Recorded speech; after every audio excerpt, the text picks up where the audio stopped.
మీరైనా చెప్పరేంటండి? ముట్టుకోవద్దని చెప్పండి.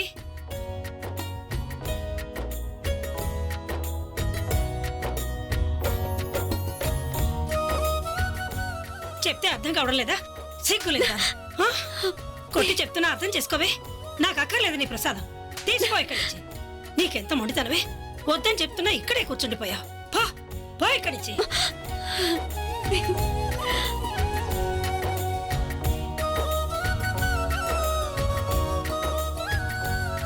ఆంటీ, మీరిలా కొట్టాలని ఎప్పటి నుంచో ఉన్న కోరిక. కొట్టండి నన్ను. ఇంకా కొట్టండి, ఇంకా కొట్టండి. కొట్టండి ఆంటీ, కొట్టండి. నీకు ఆశీర్వాదం కావాలన్నావుగా, తీసుకో. నవ్వొస్తుంది నీకు? నవ్వొస్తుందండి దీనికి. తినలే. సిగ్గులేందానా? ఇంత మొండిదానమేంటే? నాకు అనిపిస్తుంది ఇది అందరితో పాటు నా ప్రాణం కూడా తీసేస్తుందేమో. ఏంటండి ఎంత చెప్పినా అర్థం చేసుకోదేంటండి ఈ పిల్ల? పో ఇక్కడి నుంచి. కొట్టండి ఆంటీ, ఇంకా కొట్టండి, ఇంకా కొట్టండి. మీరు కొడుతూ ఉంటే నాకెంతో తృప్తిగా ఉంది. మరి మొండి పిల్ల, పోవే. ఈ సంతోషం కోసం మీరు నన్ను ఏం చేసినా సంతోషమే ఆంటీ. మీరు గమనించారో లేదో, మీరు స్వయంగా మీ చేతులతో నన్ను ఆశీర్వదిస్తున్నారు. ఈ ఆశీర్వాదాన్ని సంతోషమాత మీకు ఇచ్చారు. చూసుకున్నారా ఆంటీ? మీ చేతులు బాగైపోయాయి. మీ చేతులు బాగైపోయాయి ఆంటీ. నా చేతులు చూసారా? నా చేతులు బాగుపోయండి. చూసారా? నా చేతులు బాగుపడ్డాయి. విద్య, ఆ సంతోషి మాత మన సంతోషి కోరికను నెరవేర్చింది. మీకు అనంత కోటి ధన్యవాదాలమ్మా. మీరు నేను తలపెట్టిన శుక్రవారం వ్రత ఫలితాన్ని ఇచ్చారు. అద్భుతం జరిగింది. చూసావా విద్య?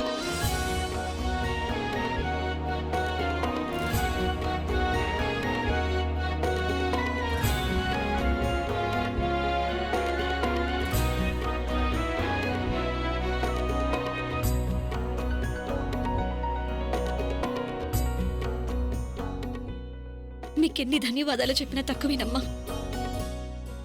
నా కోరికను మీరు తీర్చేశారు. అమ్మా, నీకు ఎలా ధన్యవాదాలు చెప్పాలో అర్థం కావట్లేదమ్మా. నీ భక్తి మళ్ళీ నిరూపించింది. పవిత్రమైన మనసుతో చేసే ప్రార్థనలో ఎంత శక్తి దాగుంటుందో. ఇది నిజంగా అద్భుతం. ఇందులో నేను చేసిందేమీ లేదు కాక. ఇదంతా సంతోషమతి కృప కారణంగానే జరిగింది. అందుకే ఒకసారి జై సంతోషి మాత, జై సంతోషి మాత, జై సంతోషి మాత, జై సంతోషి మాత. ఇక్కడ సంతోషి మాత జపం చేసేది ఎవరు?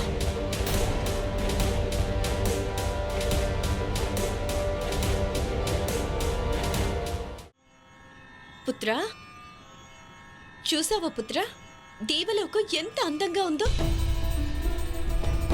పుత్ర, ఒకసారి ఆలోచించి చూడు. ఒకవేళ నీ మృత్యువు కనుక దేవలోకంలో జరిగితే నీకిక స్వర్గలోకమే సిద్ధిస్తుంది.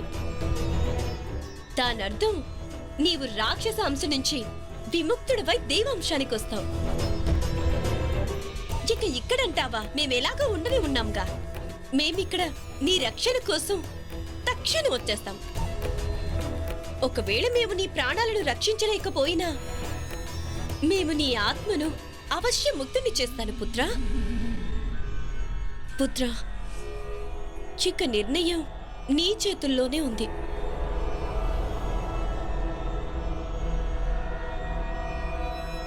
మాతా, మీ ఆదేశాన్ని నేను స్వీకరిస్తున్నాను.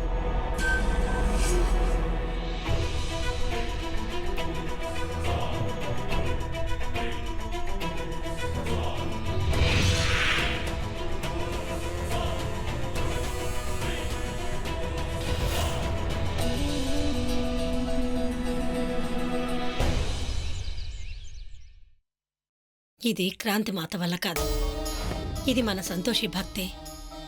తన సంతోషి మాత కృప వల్ల సాధ్యమైంది. నాకు అసలేమీ అర్థం కావడం లేదు. ఇదంతా ఎలా జరిగిందన్న విషయం. అవును మధువక్క, ఈవెన్ ఐఎమ్ సర్ప్రైజ్డ్. అత్తయ్య గారు అసలు సడన్ గా ఎలా రికవర్ అయిపోయారు? ఇదంతా క్రాంతిమాత కృప కారణంగానే.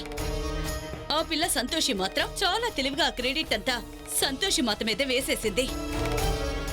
అంతేకాక అత్తయ్యను కూడా నమ్మించింది ఇదంతా సంతోషి మాత కృపేనని. అపూర్వ, మనం ఇంకా కేర్ఫుల్ గా ఉండాలి. ఈ పిల్ల చాలా స్మార్ట్ గా ఉంది. నేననేది ఏమిటంటే మధు అక్క, ఈ ఇంట్లో ఆ పిల్లని ఆ సంతోషి మాత పూజ చెయ్యనీకుండా ఉంటే సరి.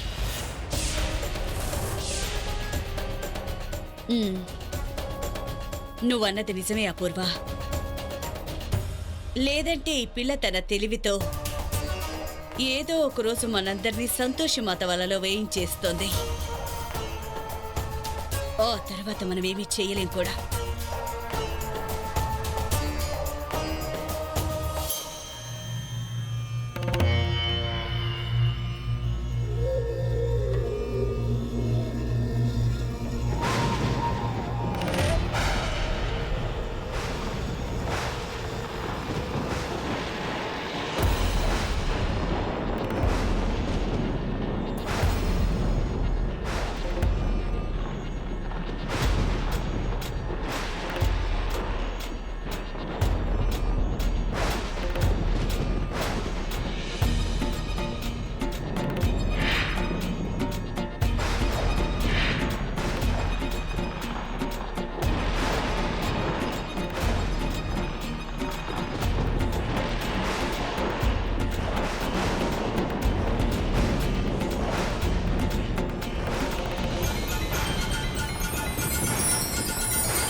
మాత, నేను అన్ని ఏర్పాట్లు చేశాను. కాకపోతే బ్రహ్మదేవుని కమండలంలోని నీళ్లను గ్రహించడం మిగిలిపోయింది. ఒకవేళ మనం ఈ దేవీ దేవతల దృష్టి నుండి తప్పించుకోవాలంటే ఆయన కమండలంలోని నీటిని నేను తాగాల్సిందే. మీరు వాళ్ళని ఎంతగా హింసించినా వాళ్ళకి కష్టాలే లేనట్టు అనిపిస్తుంది.